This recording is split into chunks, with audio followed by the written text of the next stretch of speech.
नमस्कार विद्यार्थियों, मैं राजेश गुप्ता, सहायक आचार्य राजनीति विज्ञान, बाबू शुभारंभ राजकीय कला महाविद्यालय अलवर।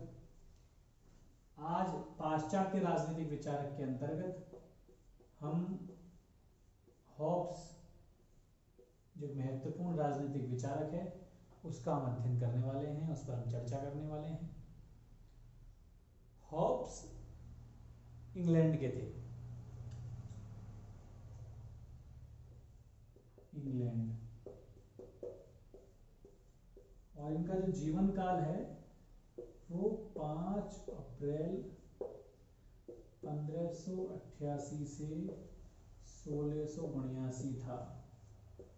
ये इनका जीवन काल है। ये इस समय 1588 में इनका जन्म हुआ और इनकी मृत्यु हुई है 1679 में। इंग्लैंड के थे। इंग्लैंड में मेल्सबरी एक जगह है, उसके वेस्टफोर्ड नामक स्थान पर इनका जन्म हुआ।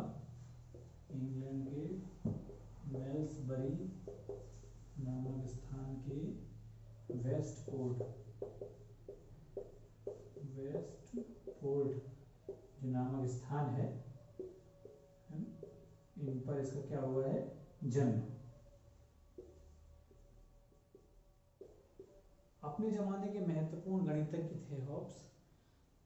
लेकिन जब इनका जन्म हुआ, जो वो दौर था ये वाला, उस समय इंग्लैंड बड़ी विपत्ति अर्थात संकट से जूझ रहा था। एक तो इंग्लैंड में गृह युद्ध चल रहा था, जो वहां की संसद और जो राजा है उसके मध्य उस समय संघर्ष चल रहा था, झगड़ा चल रहा था। दूसरी ओर जो पड़ोसी जो देश था स्पेन, उनकी जल सेना ने उस समय इंग्लैंड पर आक्रमण किया हुआ था। तो उस समय जो इंग्लैंड था, जब हॉब्स का जन्म हुआ, तब दोहरे संकट से जूझ रहा था। एक तो गृह युद्ध, एक स्पेन की जल सेना ने जो इंग्लैंड पर आक्रमण किया, वो वाला संकट। तो इसी कारण जब 1588 में जब हॉब्स की मां ने हॉब्स को जन्म दिया, तो बाद में हॉब्स कहते हैं कि मेरी मां ने 2 पुत्रों को जन्म दिया, 2 बेटों को जन्म दिया, एक तो मुझे और एक भाई को। क्योंकि उस समय गृह युद्ध के कारण और जो बाहरी जो युद्ध हुआ उसके कारण एक भय का वातावरण था। तो हॉब्स का जन्म हुआ, लेकिन उसके साथ साथ ये भय का भी जन्म होता है। और यही कारण है कि जब हॉब्स के जितने भी विचार हैं हम पढ़ेंगे, तो उसमें आत्मरक्षा संबंधी जो थ्योरी है, उनके भय संबंधी जो विचार हैं, वो कहीं न कहीं नजर आते हैं। भय और आत्मरक्षा उनके विचारों के इर्द गिर्द घूमते रहते हैं।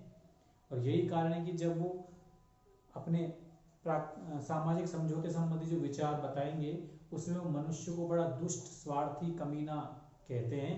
क्योंकि उन्होंने वो युद्ध का वातावरण देखा था, उसमें उन्होंने महसूस किया कि एक मनुष्य किस प्रकार दूसरे मनुष्य को मार रहा है, उसे परेशान कर रहा है। तो जो इसलिए वो मनुष्य को स्वार्थी और दुष्ट मानते हैं। तो मैं बता रहा था कि ये उस समय जब उनकी मां ने 2 बेटों को जन्म, कहते हैं हॉब्स कहते हैं कि उनकी मां ने 2 बेटों को जन्म दिया, एक हॉब्स को और दूसरा भय को। और ये भय और जो आत्मरक्षा संबंधी विचार है, ये हॉब्स के चिंतन में नजर आती है। तो मैं जो इंग्लैंड में गृह युद्ध की बात कर रहा था, जो उनके जन्म के समय चल रहा था, उनकी संसद और राजा के मध्य, ये जो गृह युद्ध है, ये 1629 में और ज्यादा बढ़ गया। 1629 में और बढ़ गया है।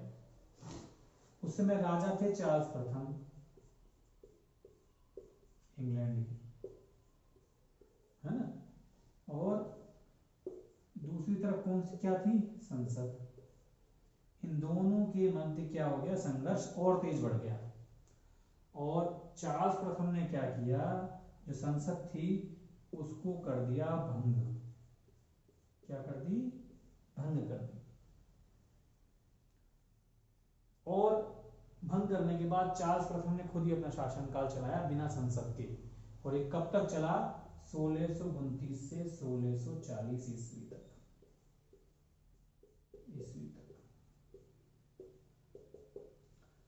ऐसा ही दौर चला।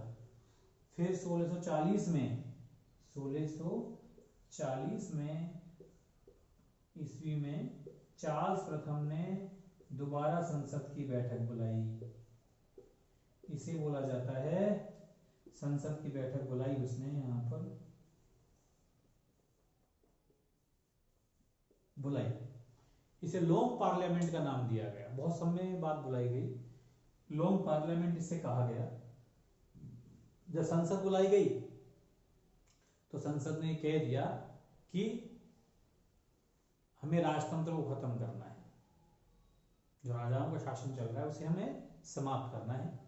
लेकिन चार्ल्स प्रथम ने इस बात को नहीं माना, और जब नहीं माना तो यह संघर्ष और बढ़ गया, और ज्यादा संघर्ष दोनों में बढ़ गया। और 1649 में 1649 में हम बात करें तो जो क्रोमवेल, जो उस समय संसद का जो आंदोलन था, संसद द्वारा जो आंदोलन चलाया जा रहा था राजतंत्र के विरोध में, राजा के विरोध में, उसका नेतृत्व कर रहा था। तो क्रोमवेल ने चार्ल्स प्रथम को हरा दिया इस संघर्ष में, और संघर्ष में हराने के बाद 1649 में इंग्लैंड में एक गणतंत्रीय शासन की स्थापना हुई।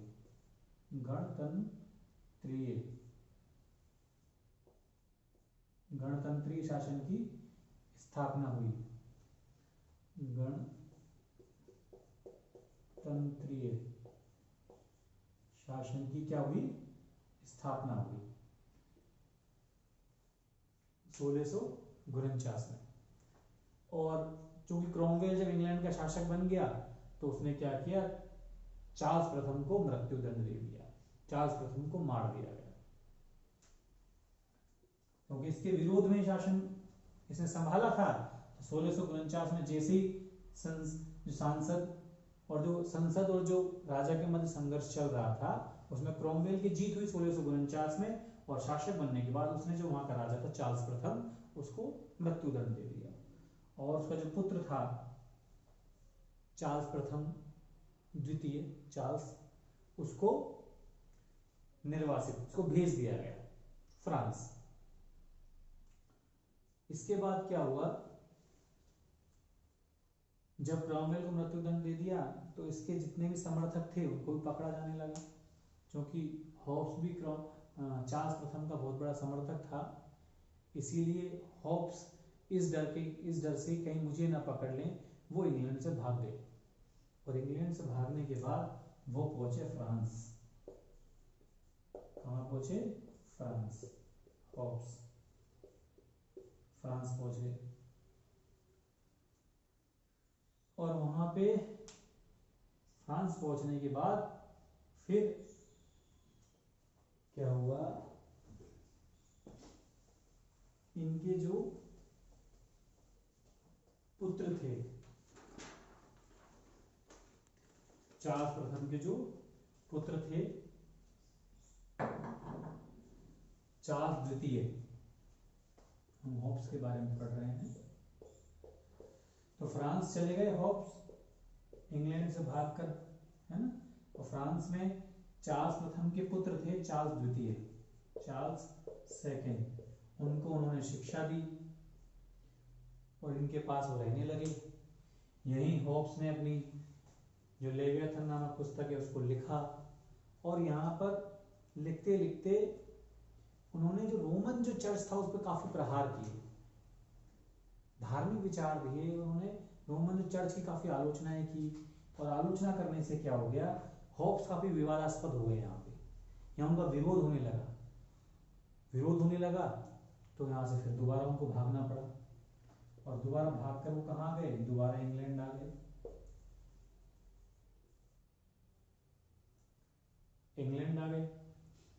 लेकिन अब ये शर्त थी कि वो किसी भी राजनीतिक गतिविधियों में भाग नहीं लेंगे। फिर इंग्लैंड में समय पलटा, 1649 में जो इंग्लैंड में क्रोमवेल के नेतृत्व में जो गणतंत्रीय सरकार की स्थापना हुई, 1660 में क्या हुआ, दोबारा क्रोमवेल की मृत्यु हो गई, और यहां पर इंग्लैंड में पुनः राजतंत्र की स्थापना हुई। और इस राजतंत्र की स्थापना होने पर चार्ल्स प्रथम के बेटे थे चार्ल्स द्वितीय, चार्ल्स सेकंड, वो यहाँ के राजा बने इंग्लैंड के। इंग्लैंड के वो क्या बने, राजा बने।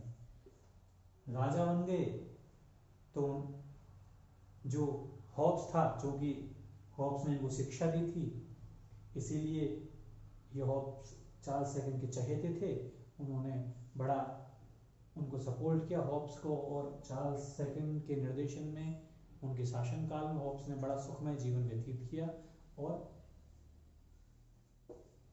1589 से 1679 में इनकी क्या हो गई, मृत्यु हो गई। तो ये इनका जीवन काल है। अब इनके जीवन काल के बाद हम बात करते हैं इनकी महत्वपूर्ण पुस्तकों पर। महत्वपूर्ण पुस्तकें,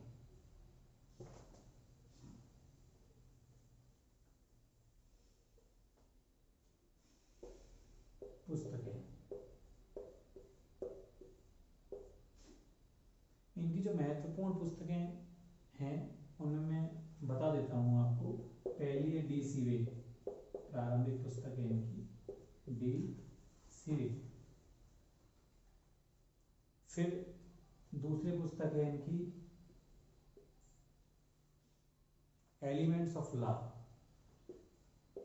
एलिमेंट्स ऑफ लॉ, कानून के तत्व, कानून के तत्व। ये उनकी स्वलिखित पहली पुस्तक थी, खुद की लिखी हुई, द एलिमेंट्स ऑफ लॉ। फिर हम बात करते हैं उनकी सबसे चर्चित जो पुस्तक थी वो थी लेवियाथन। बहुत चर्चित पुस्तक, जो लेवियाथन के कारण ही, इस पुस्तक के कारण ही हॉब्स काफी चर्चित हुई। ये 1651 में प्रकाशित हुई। ये प्रकाशित जब हुई जब जो हॉब्स, पहले वो भागकर इंग्लैंड से फ्रांस गए, फ्रांस से दोबारा जब भागकर वो इंग्लैंड आए तब उनकी पुस्तक प्रकाशित हुई थी। अति महत्वपूर्ण पुस्तक है उनकी। मानव स्वभाव संबंधी जो उन्होंने विचार दिए हैं, सामाजिक समझौते संबंधी जो विचार हैं, वो उनकी इसी पुस्तक में है। इस पुस्तक के बारे में और अभी चर्चा करेंगे। फिर है उनकी डी ओरे politico,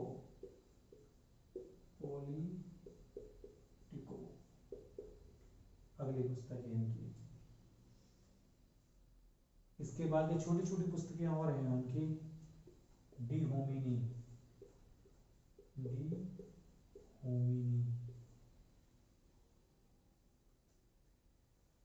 man and citizen,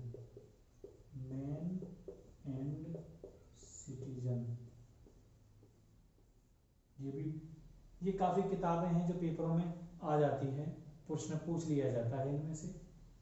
next है बेहमूथ, और ये है तो जो 8वीं पुस्तक है उनकी वो है डायलॉग्स,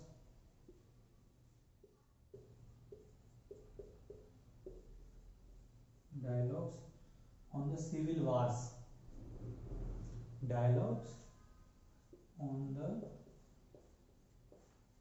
सिविल वार।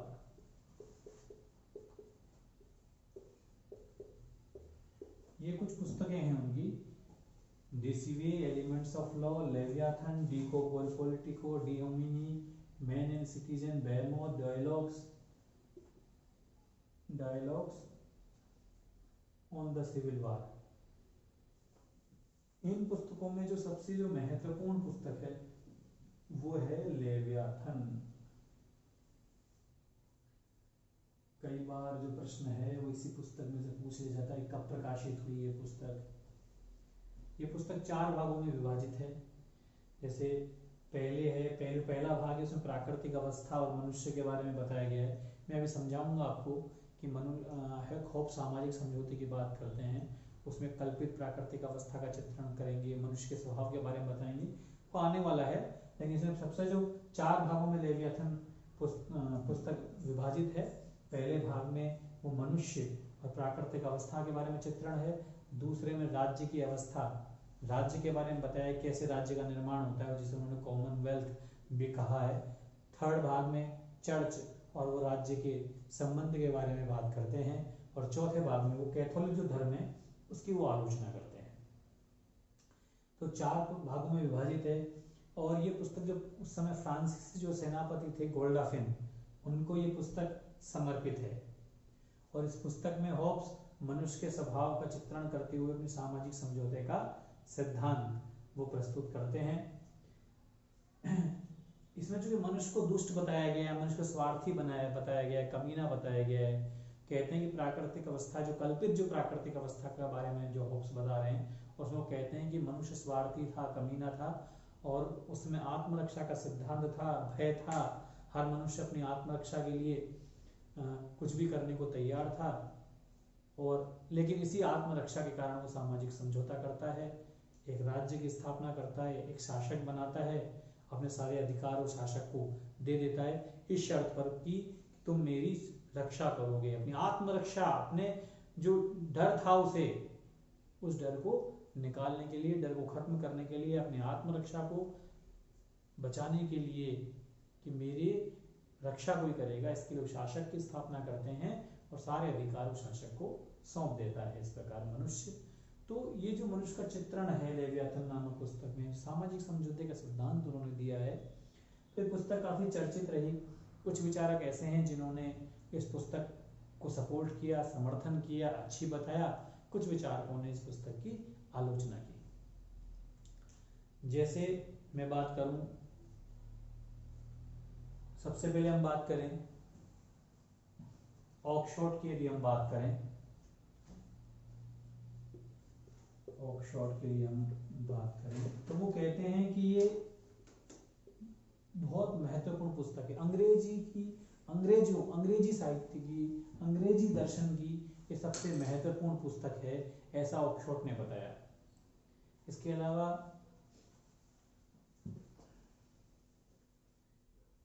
कुछ विचारक ऐसे हैं जो इनकी आलोचना करते हैं, लेकिन ऑक्सफोर्ड इनके समर्थक हैं। और जो कॉलिंगवुड है, उन्होंने इसे इतनी अच्छी पुस्तक बताया कि इसमें न्यू लेवियाथन नामक पुस्तक भी लिखते हैं। फिर हम बात करते हैं, कुछ आलोचनाएं करते हैं विचारक। इसमें सबसे बड़ा जो नाम है वो क्लेरेंडेन का है। वो कहते हैं कि ये पुस्तक बहुत गंदी पुस्तक है।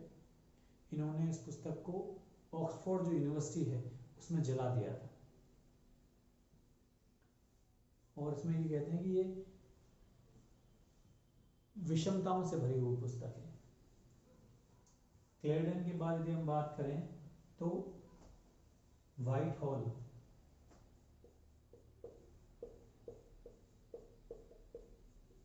वो भी कहते हैं कि ये विद्रोही की प्रश्नोत्तरी है, ये पोप लीला का षड्यंत्र है। क्या पुस्तक जो उसकी है, और यह सांप से भी ज्यादा जहरीली है। व्हाइट नॉल ने भी इसकी काफी आलोचना की है। उसके बाद हम बात करते हैं ब्रैम हिल की। वो कहती है पुस्तक कुत्तों के तमाशों पर बल देती है। टेम्स और नील नदी भी इतना कूड़ा करकट नहीं लाती जो इस पुस्तक ने पैदा किया है। तो ब्रैम हिल की काफी बहुत बड़े इसके आलोचक हैं। एक आते हैं आलोचक सी वाहन। वो भी कह रहे हैं कि जो लेवियाथन है वो राजनीति को निष्फल बना देती है। एक विचारक है काउले, उन्होंने तो हॉब्स को मेल्सबरी का शैतान भी कहा है। तो ये कई सारे विचारक देख लीजिए, व्हाइट हॉल है, ब्रैम हिल है, सी वान है, काउले हैं। ये सभी जो विचारक हैं ये कहीं न कहीं उसकी आलोचना कर रहे हैं। लेकिन हम दूसरी तरफ देखें तो जो माइकल ऑक्सफोर्ड हैं, उन्होंने इसे अंग्रेजी की सबसे महत्वपूर्ण पुस्तक बताया है। कॉलिंगवुड है, उनको ये पुस्तक इतनी पसंद आई कि उन्होंने न्यू लेवियाथन नामक पुस्तक की रचना की। लेकिन क्लेरेंडेन हो गया, व्हाइट हॉल, ब्रैम हिल, सी वाहन, काउले, ये बहुत इन पुस्तक के आलोचक हैं। क्लेरेंडेन ने इस पुस्तक को यहाँ तक कहा कि पुस्तक विश्वासघातों से भरी हुई है, इसमें विश्वसनीय कुछ भी नहीं है। तो आज हमने हॉब्स का जो जीवन परिचय है और उसकी जो महत्वपूर्ण पुस्तकें हैं उन पर हमने चर्चा की। अगले वीडियो में हॉब्स के जो सामाजिक समझौते का जो सिद्धांत है उसके बारे में हम चर्चा करेंगे। आपका बहुत बहुत धन्यवाद। आभार।